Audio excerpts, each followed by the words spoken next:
শ্রাবণী এলো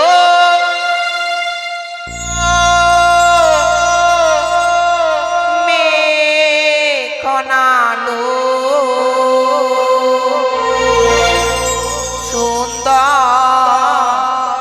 গাছে ফুলি ফুটিল ও আষাঢ়ি যারা সবাই এলো আষাঢ়ি যারা সবাই এলো তুমি কবে আসবে গো তুমি কবে আসবে গো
লক্ষ্মীধর এই পথ দিয়ে সে বাড়িতে ফিরে যাচ্ছি। তবে না, আমি কিন্তু সময় বিলম্ব করি না কেন, দেখি সে লক্ষ্মীধর কতক্ষণই আসে। সত্যি অনেক বড় বিলম্ব হয়ে গেল।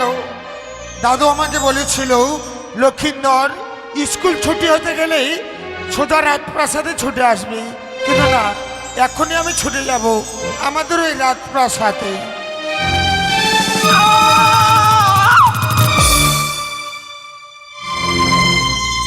সে কি, তুমি পথ থেকে চলতে পারো না?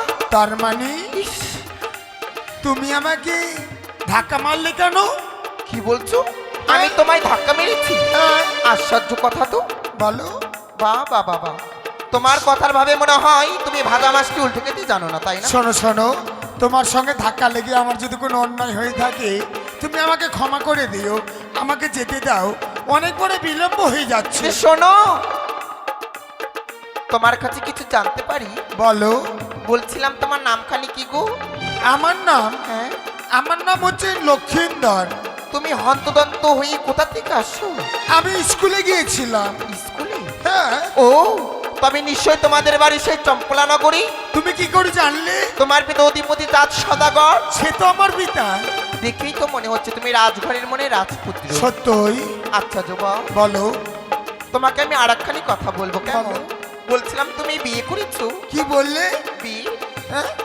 বিয়ে করেছো? আচ্ছা বলো তো, বিয়ে কোনো গাছের ফল, বিয়ে কোনো নদীর জল, বিয়ে কোনো খেলনার পুতুল, তাকে নিয়ে খেলাধুলো করা যায়? এ কি বলছো? মস্ত ভারী একখানি ধারী ছেলে হয়েছে, এখনো জানো না যে বিবাহ কি জিনিস? বাহ বাহ বাবা, তুমি আমায় হাসালে গো। আমার তো এই কথা শুনে বড় লাজ লাগছে। সত্যি, তুমি ঠিকই বলেছ।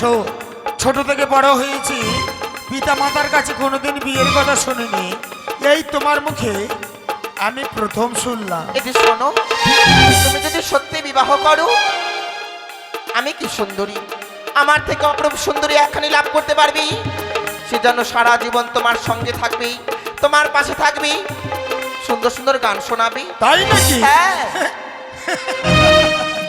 সত্যি, এতক্ষণে বুঝতে পেলাম নিশ্চয় তোমার মাথাটা কোথাও খারাপ আছে। আমার পথ থেকে সরে দাঁড়াও তো, আমাকে যেতে দাও। সে কি? লক্ষ্মীন্দরে তো পঞ্চম বৎসর বয়ে তার অঙ্গে নেই কোনো কামভা, তাই তো আমি বিলম্ব করবো না। এই মুহূর্তে কামদেবের কাছ থেকে কাম ভাবে নিয়ে আমি লক্ষ্মীন্দর অঙ্গে করিলাম নিক্ষেপ।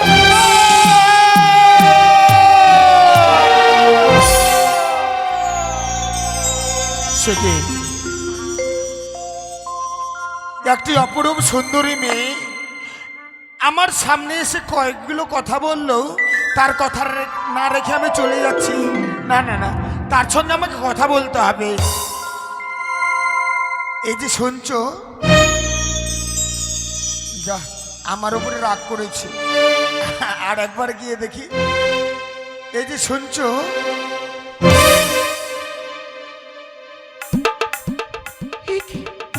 তুমি আবার এসেছো আমার কাছে? তোমাকে পিছু হইতে কেন ডাকলাম জানো? কেন গো? আমি তোমার রূপ দেখেছি পাগল হয়ে গেছি। তাই বুঝি? আমি যে তোমার প্রেমে পড়েছি। আচ্ছা বলো তো, তোমার নামখানা কি? আমার নাম সোনা। সোনা? সত্যি, যেমনি তোমার নামটি সুন্দর শুনতে, তেমনি তুমি অপরূপ দেখতে। আমি যে তোমার প্রেমে পড়েছি গো, তাই তুমি আমাকে ভালোবাসবে? তুমি সত্যি আমাকে বলছো? হ্যাঁ। ঠিক আছে, তোমায় আমি ভালো। তা আমি কি বলি জানো? কি গো? ও গো তোমারি, বলো বলো। পরশে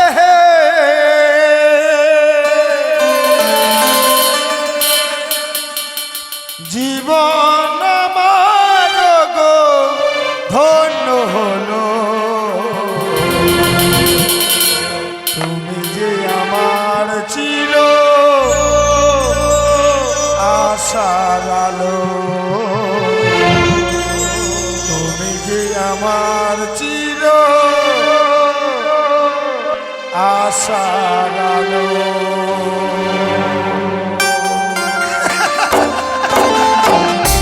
না, চিনি দাও।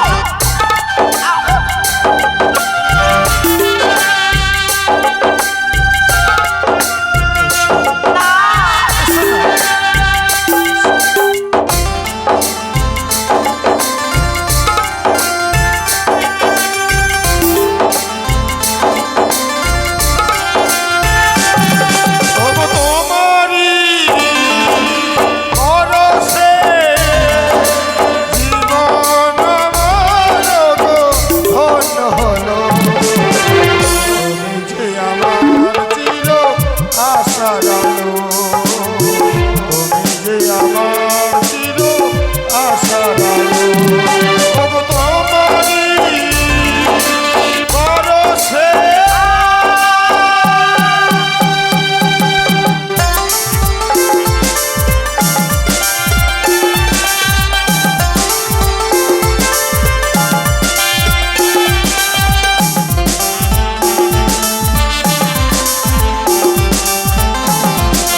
ছেড়ে কারো কাছে যাবে না তো? না কখনো নয়। না, তবে একবার আই লাভ ইউ বলো। I love you. তুমি যে আমার চির আশার আলো, তুমি যে আমার চির আশার আলো, ওগো তোমারই পরশে জীবন আমার গো ধন্য হলো। তুমি যে আমার চির আশার আলো, লা লা লা লা লা। লা লা লা লা লা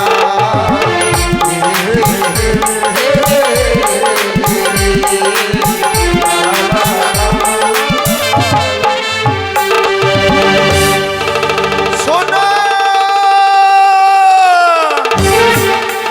যেও না, সোনা যেও না, আমি যে তোমাকে ছাড়া এক মুহূর্ত থাকতে পারবো না। এসো না, একবার তুমি আমার কাছে এসো। সোনা, তুমি অমনি ভাবে আমার কাছে এগিয়ে আসছো কেন গো? কেন ভাই যাব না? প্রথম আজ এসে আমাকে পাগল করে দিয়ে তুমি আমার কাছ থেকে দূরে সরে যাচ্ছ। আমি যে তোমাকে কাছে পেতে চাই। কেমন করে হয়? একটিবার বোঝার চেষ্টা করো। তুমি যেন রাজঘরের রাজপুত্র, আমি যে সামান্য মালিনীর ঘরের মেয়ে গো। হোক না কেন বলনি? আমি যে তোমাকে ভালোবেসে ফেলেছি, আমি যে তোমাকে সারাটা জীবনের জন্য আমার কাছে পেতে চাই। বেশ, তবে সত্য যদি আমায় কাছে পেতে চাও যুবক, তবে তোমায় যেন খানি কর্ম করতে হবে। কি করতে হবে? তাই তো আমার সম্মুখে আর বিলম্ব নয়। এই মুহূর্তে চলে যাবে সেই তোমাদের গোসা ঘরে। গোসা মন্দিরে? গোসা মন্দিরে প্রবেশ করে থাকবি, আর এই যেই যাবে তার সঙ্গে 3 শর্ত অঙ্গীকার করি আচ্ছা, তাহার কণ্ঠপরে তুলে দিবে সেই বিবাহ মন্ত্র। তাহলে তুমি যেন আমায় সারাটি জীবনের জন্য কাছে পাবে গো।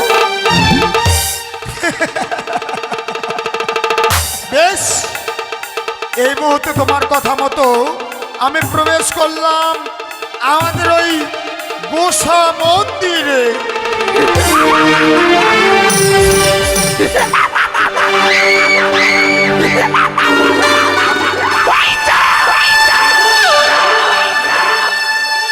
তুই সামান্য মানব হয়ে এই দেবী কন্যার সাথে করে আছে যে বাদ বিসম্বাদে তোরে আমি বারবার করে বুঝিয়ে বলেছিলাম মহেশ চন্দ্রধর,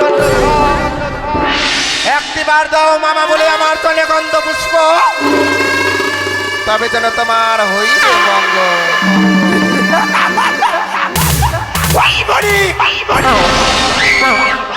তুই ভেবেছিলি তোর পুত্রকে উচ্চ শিক্ষায় শিক্ষিত করে ওই রাজার সিংহাসন লাভ করাবি?